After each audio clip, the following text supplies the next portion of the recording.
They called it a scientific marvel, an anthropological find buried deep beneath the Siberian permafrost, preserved for eons, untouched by time. But what they unearthed didn't belong to the past. It didn't belong to Earth. The journey was supposed to be routine: transport the specimen by train, deliver it for analysis, and make history. But the moment that crate was loaded onto the express, history rewrote itself. Eyes went blind, minds emptied. People forgot who they were, not because they were afraid, but because something inside the train was learning them, studying them, hollowing them out. And as the train charged through the snow, the film did the same, carving its path in shadows and silence. Horror Express wasn't a grand production. It was stitched together from recycled sets, fueled by actors carrying grief and exhaustion.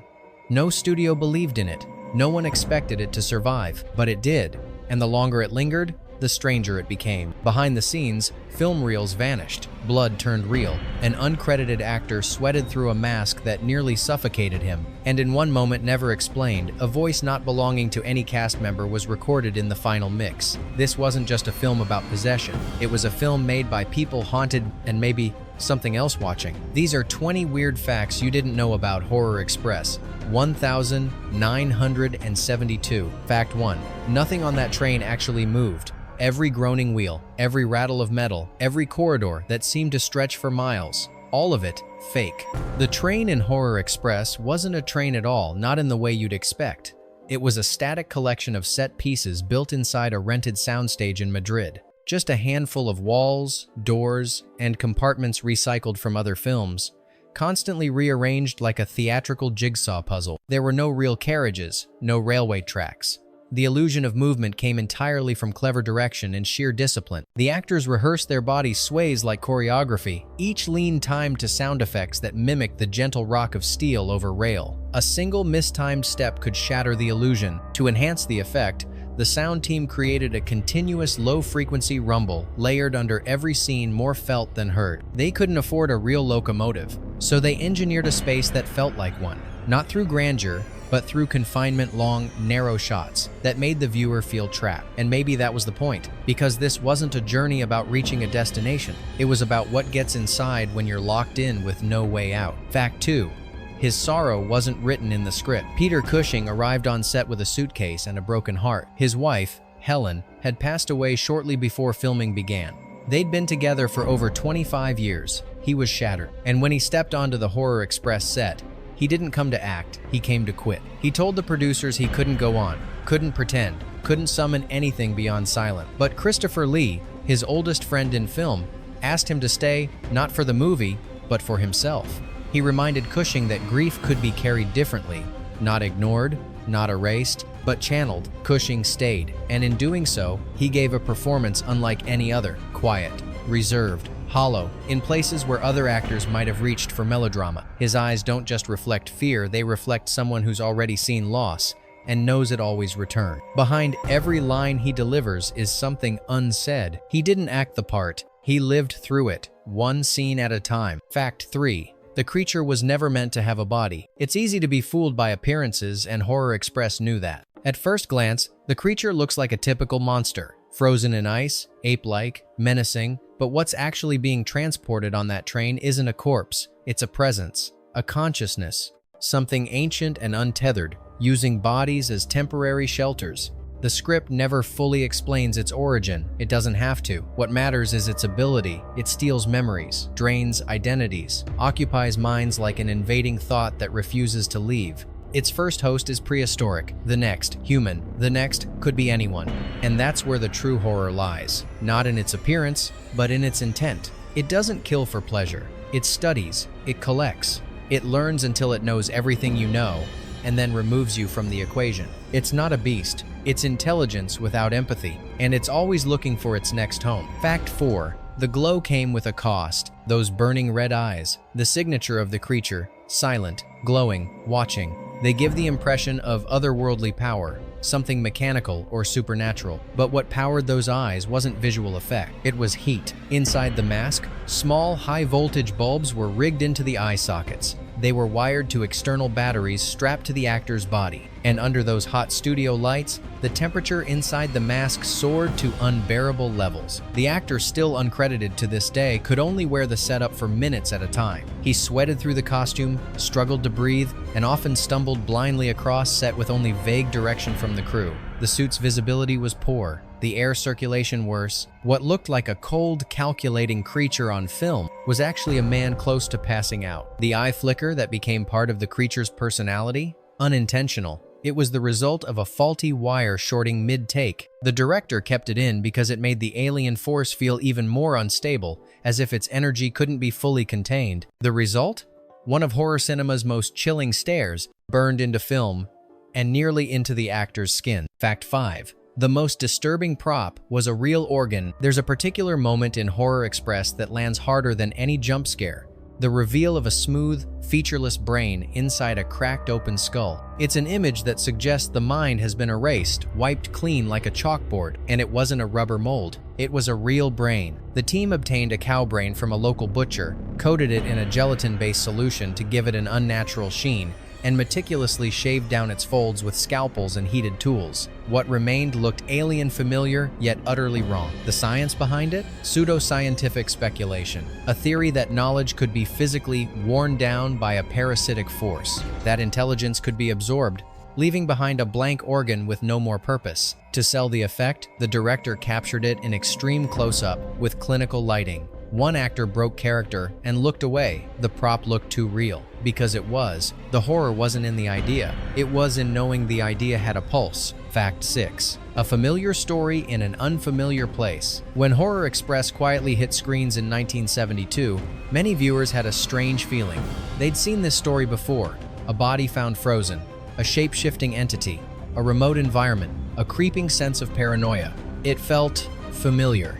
And for good reason. Though uncredited, Horror Express was heavily inspired by Who Goes There?, the same novella that would later become The Thing. But instead of an Arctic research station, this story unfolded inside a confined, rattling train crossing Siberia. No snowstorm needed to isolate the characters. The walls did that already. The creature wasn't identical, nor was the tone. Where The Thing leaned into visceral terror, Horror Express leaned into existential dread, Cold War suspicion, religious anxiety, scientific overreach. But the DNA is there. A shared blueprint, a hostile intelligence, a group of humans slowly losing trust in one another, a question with no answer. Who's still human? And what happens when you realize the real monster is already looking back at you in the mirror? Fact 7.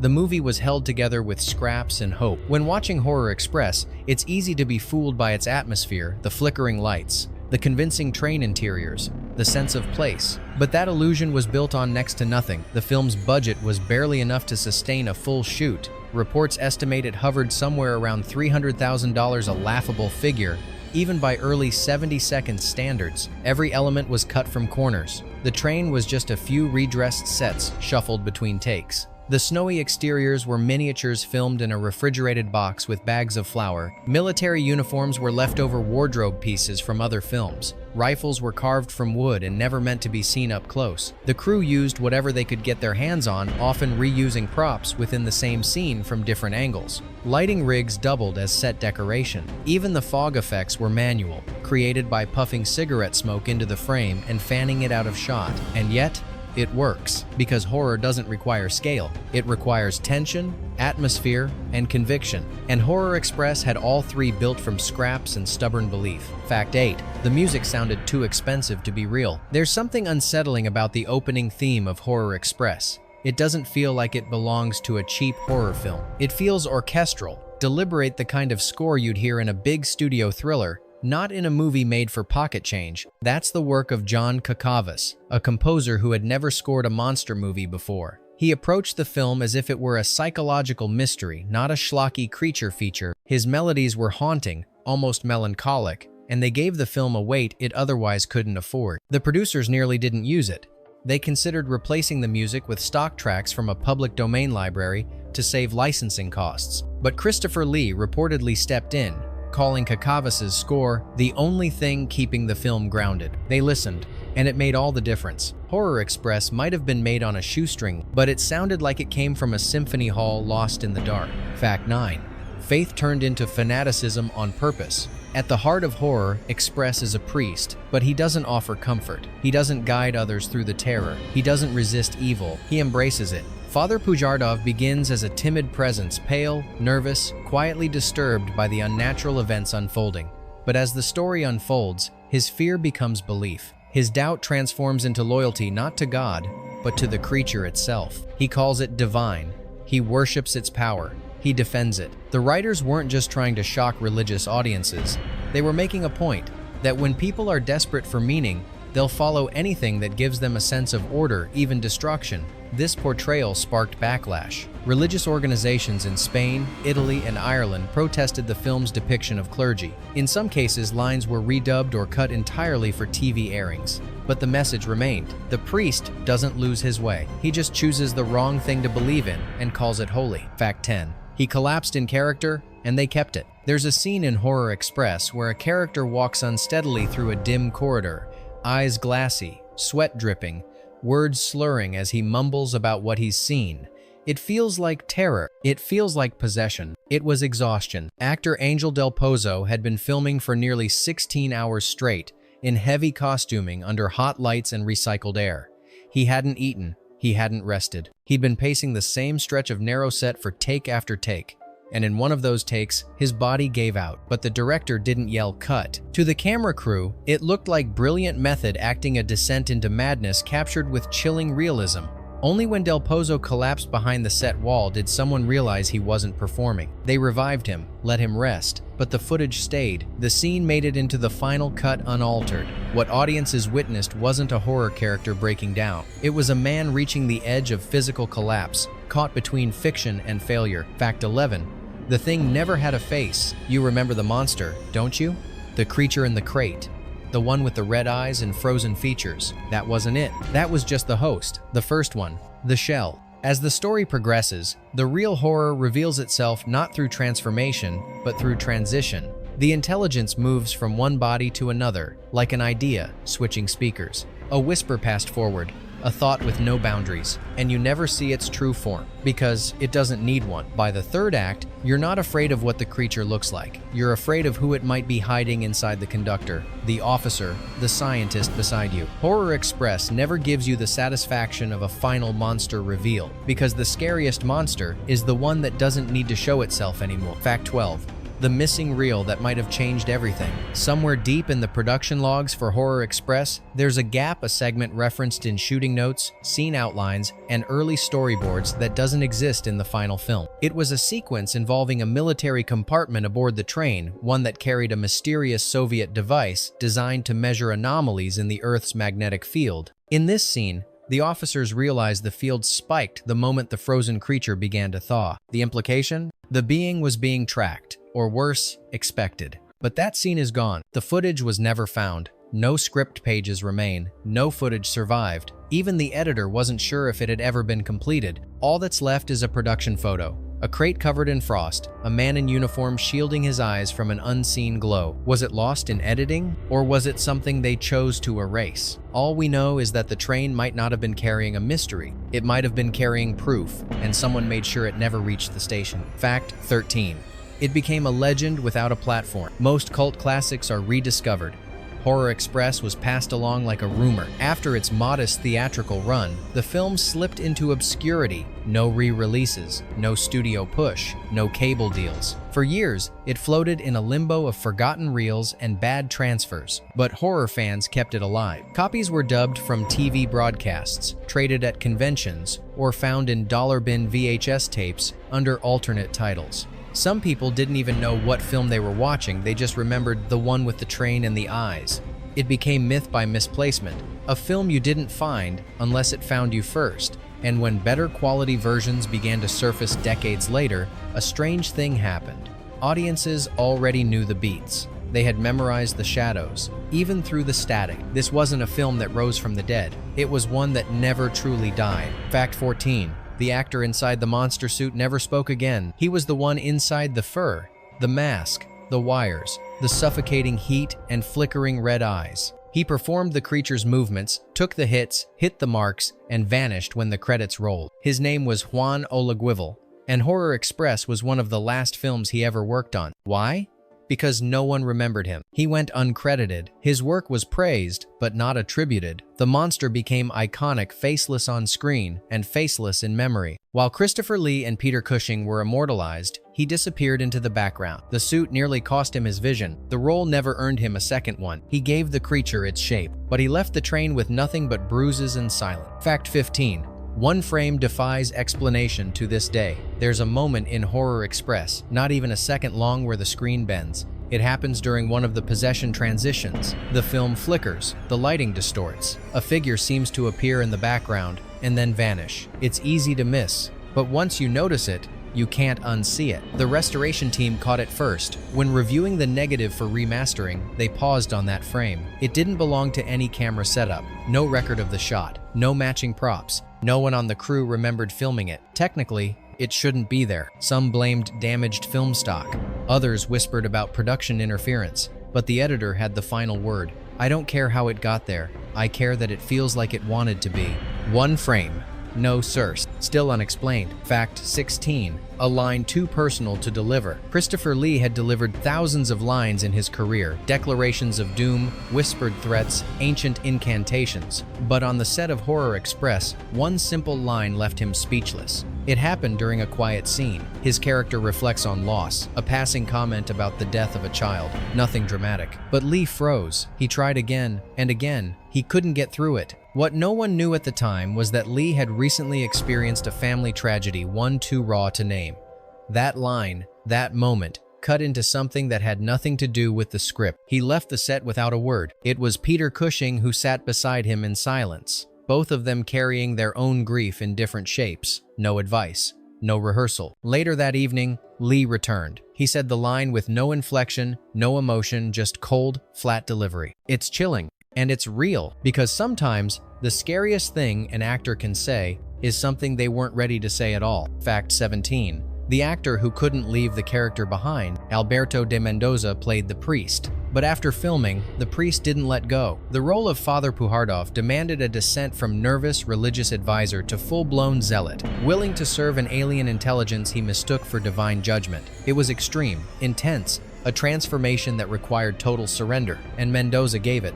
Too much, perhaps. He studied cult behavior, spoke with ex-members of extremist sects, locked himself away during breaks, repeating lines under his breath. By the third week of filming, crew members noticed he was eating alone, speaking less, smiling less. In interviews years later, Mendoza admitted he never fully liked the character, but he understood him, and that was the problem. He said, "Once I understood how he thought, I started hearing his voice in my own. That voice never returned after the shoot, but for a time, it followed him like a shadow on the platform." Fact 18.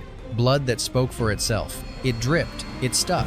It didn't shine under lights like syrup or dye. It looked real. Because it was. To save money and get more texture on camera, the effects team in Horror Express used real animal blood, purchased fresh from local butchers. It was mixed with thickeners to keep it from clotting too fast, and applied generously to faces, clothing, and props. At first, the result was spectacular. It read beautifully on film, but then came the smell, the heat, the stinging in the actor's eyes. On one particularly warm day, the scent became so overwhelming that a crew member vomited off camera. Christopher Lee, ever composed, allegedly refused to speak between takes, simply standing still, blood drying across his shirt, waiting for the next call. Eventually, synthetic substitutes replaced the worst of it, but by then, the damage was done. The blood made the horror believable, and it made the set unforgettable. Fact 19. It was saved by a train museum. The original negatives of Horror Express are gone, destroyed, misplaced, or simply thrown out. No one's entirely sure. When the production company folded and rights bounced across borders, the film reels became collateral damage. For decades, the only versions that survived were degraded VHS tapes, overexposed television copies, and bootlegs with missing scenes. Then, someone opened a storage box at a small railway museum in the UK. Inside was a 35mm print labeled only Siberian Transport, 1,970 seconds. It had been donated years earlier as part of an exhibit on trains and cinema. The curators never watched it. They didn't know what they had, but a visiting archivist did. What they found wasn't perfect faded colors, scratched edges, but it was complete. It was enough to restore the film to something resembling its original shape. That version, the one we can now watch in HD, only exists because a train museum, of all places, unknowingly became the creature's final carriage. The film almost vanished. Instead, it waited on a shelf, behind glass, under dust. Fact 20. The final shot wasn't written by anyone. The ending of Horror Express doesn't resolve. It lingers. The train crashes. Then, we see it adrift in space, surrounded by stars. Frozen, glowing, silent. It's not part of the narrative. There's no explanation. It just happens. That's because it wasn't in the script. The director, dissatisfied with the conventional finale, made a late decision. He found unused footage from a Cold War-era Soviet short, a model train used in an experimental animation sequence. He cut it into the end, slowed the footage, layered it with the score, and said nothing to the studio. The reaction? Confusion, then fascination. Some said it was symbolic, the train as memory, lost in time. Others believed it meant the creature escaped, taking the whole world with it. But no one ever gave a definitive answer, because some horrors don't end, they just change tracks. Bonus fact: the sound engineer still won't talk about it. During a routine sound mix, something interrupted the silence. Peter Cushing had finished re-recording a line in a quiet scene. The dialogue was clean, the room was locked, no other mics were live. But when the sound team played it back, they heard something else underneath. A low whisper, too soft to make out, not part of the script, not an echo, not an effect, just a voice. Faint, guttural, almost like breath, forming a word that never finishes. They checked the equipment. Nothing. The track was clean. The sound didn't exist on the waveform, but it played every time. Same spot, same intensity. Cushing listened. He didn't blink. "Leave it," he said. "It fits." The sound engineer decades later refuses to say what he heard, but he won't rewatch the film. Some believe it was an accident. Others believe it was something else. Speaking back, maybe the train never stopped. Maybe the scream buried in the reel was never meant to be heard. And maybe some stories weren't supposed to be told. But here we are. If Horror Express 1972 left something lingering in your thoughts, tell us, which fact shifted the way you saw the film? Which one left you questioning what's real? Leave your theory in the comments. Suggest the next forgotten film we should dig up. And if you haven't yet, like, subscribe, and stay close. The ride isn't over, the tracks go deeper, and something else may already be on board.